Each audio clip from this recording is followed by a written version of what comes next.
वहीं वक्फ एक्ट में बदलाव पर बहस छिड़ी है और मुस्लिम धर्मगुरु मौलाना मुफ्ती शहाबुद्दीन रिजवी ने सरकार के फैसले का स्वागत किया है, तो वहीं इत्तेहाद उलमाए हिंद ने फैसले को लेकर सवाल उठाए हैं।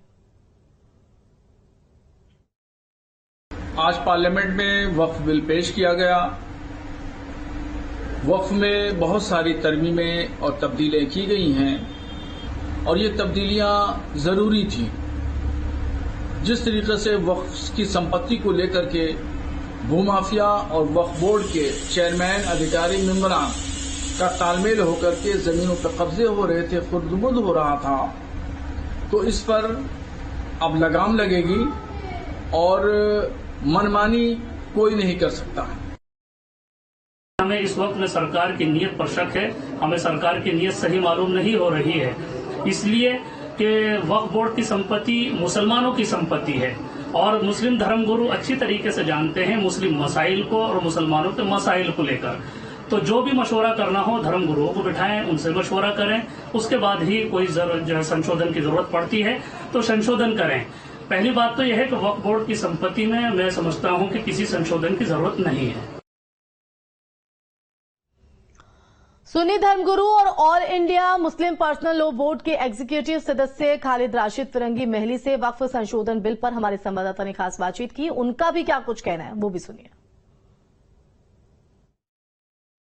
इस बिल को लेकर के पहला रिएक्शन क्या है? हम लोग का मानना यही है कि इस वक्फ अमेंडमेंट बिल की कोई ज़रूरत नहीं है, क्योंकि ऑलरेडी मुल्क में वक्फ एक्ट 1995 और फिर उसमें जो 2013 में अमेंडमेंट किए गए वो मोर देन इनफ है for the management, security and development of Waqf properties.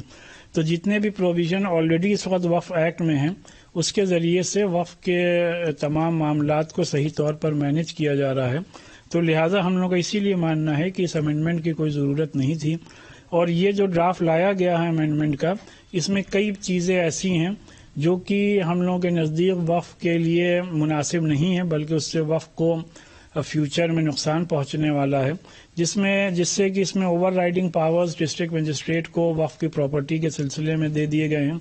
इसमें हमारे यहाँ मजहब इस्लाम में जो वक्फ का कानून है उसमें वक्फ बाय यूज़र को जो है वो ख़तरे के जोन में, डेंजर जोन में आ गया है।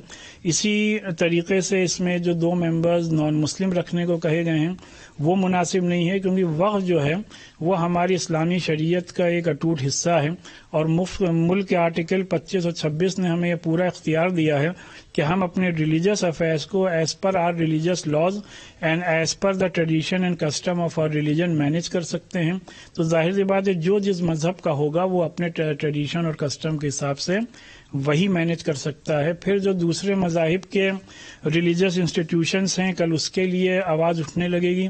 इसलिए अपने मुल्क की गंगा जमनी तहजीब और मुल्क की कम्युनल हारमनी और मुल्क की तारीख को देखते हुए सही मुनासिब यही है कि वक्फ बोर्ड में, वक्फ एक्ट में ये चेंजेस ना किए जाएं।